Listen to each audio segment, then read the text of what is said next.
ตเศรษฐกิจพิเศษสามเหลี่ยมคำได้ลงทุนพัฒนาไปแล้ว 17,000 กว่าตื้อกีบมาฮอดปัจจุบันสามารถดึงดูดนักลงทุนมาร่วมลงทุน500หัวหน่วยมีทุนจดทะเบียน 4,000 กว่าตื้อกีบฮอดปัจจุบันนี้ในเขตเศรษฐกิจ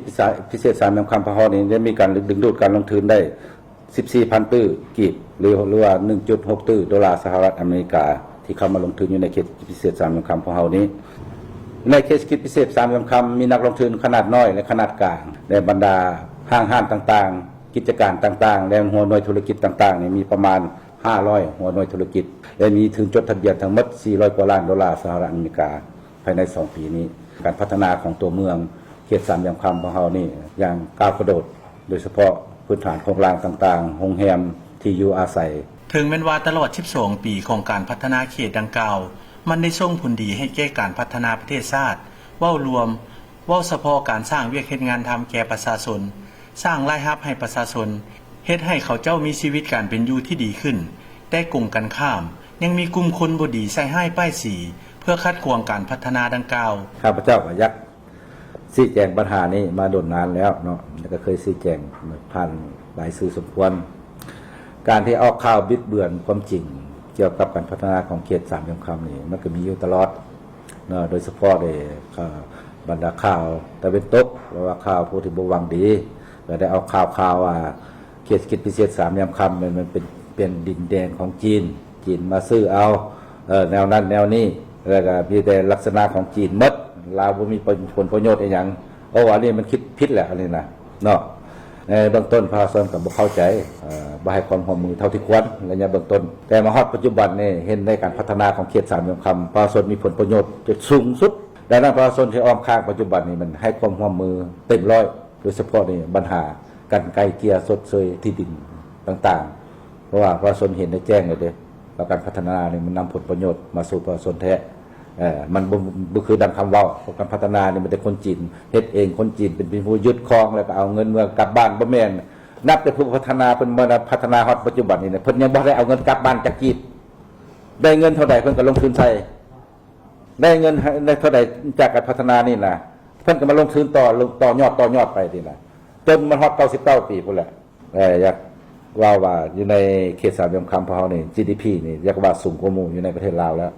ปัจจุบันนี้เนาะเฉลี่ยหัวคนในปัจจุบันนี่ประมาณ 4,000 ดอลลาร์ต่อคนแล้วตามแผนมาสเตอร์แพลนของเฮานี่ก็แม่นพัฒนานี่ก็บ่ได้หยุดยั้งฮอด50 ปีพุ่นแล้วเนาะแต่ว่าฮอดปัจจุบันนี้พอเฮาสิเทียบใส่เปอร์เซ็นต์ที่พอพัฒนานี่ก็ได้ 20% ของแผนการนอกจากพัฒนาตัวเมืองคือข้าพเจ้าเว้าแล้วพอก็จะมีเขตพัฒนาเกษตรกรรมโดยที่มาสัมปทานต่างหากเพื่อให้ประชาชนลาวมีส่วนร่วมโดยเฉพาะชาวเกษตรกรรมลาวหั่นได้มีส่วนร่วมเขตอุตสาหกรรมเพื่อผลิตส่งออกตลาดอยู่ในเขตสามเหลี่ยมคำที่พวกท่านจะไปเห็นเนี่ยเป็นตลาดชั่วคราวที่พอได้สร้างขึ้นเพื่อให้ประชาชนลาวที่ถูกผลกระทบมาค้ามาขายครับจำนวนประมาณ300ห้างอันนี้พอเขาบ่ได้เก็บค่าธรรมเนียมอย่างมัดเป็นช่วยเหลือประชาชนแล้วก็จะมาขายฟรีและชีวิตการเป็นอยู่ของเขาเจ้าก็มันดีขึ้นหลายเท่าตัวเพื่อว่าสินค้าทุกอย่างที่ประชาชนผลิตได้ครอบครัวเขาจะผลิตได้สามารถมาขายอยู่ในเขตนี้ทุกอันสินปลาอาหารเป็ดไก่ได้ขายหมดนี่นะนี่ทุกอันเกินว่าประชากรที่อาศัยอยู่ถาวรนี่เกือบ 40,000 คนได้ฮอดปัจจุบันนี่แต่แล้วผู้บริโภคมันหลายแล้วก็พอเฮาก็ให้ประชาชนลาวเฮานี่ผู้ที่ถูกผลกระทบหรือบ่ถูกผลกระทบนี่ก็มาค้ามาขายเพื่อนำเอาผลิตภัณฑ์สินค้าที่ตัวเองผลิตได้เป็นผักมีซีซอสินปลาอาหารมาขายขณะเดียวกันเขตเศรษฐกิจพิเศษสามเหลี่ยมคำก็ยังสามารถสร้างรายรับให้แก่รัฐบาลโดยทางกงและทางอ้อมเป็นต้นแมนการได้เสียภาษีอากรจากการนำเข้าสินค้าเช่นวัสดุก่อสร้างยานพาหนะกลจักรเบากลจักรหนักและเครื่องอุปโภคบริโภคอยู่ด้านบ่ตินและด้านสากลสามเหลี่ยมคำการชดเชยที่ดินให้แก่ประชาชนค่าธรรมเนียมที่ดินค่าบัตรพักชั่วคราวหรือ ID การ์ดของพนักงานค่าบัตรแรงงานค่าธรรมเนียมวีซ่ากับด้านสามเหลี่ยมคำอากรเงินเดือนอากรค่าสัมปทานทรัพยากรธรรมชาติเช่นหินแร่ทรายค่าไฟฟ้าเสียพันธะของคาสิโน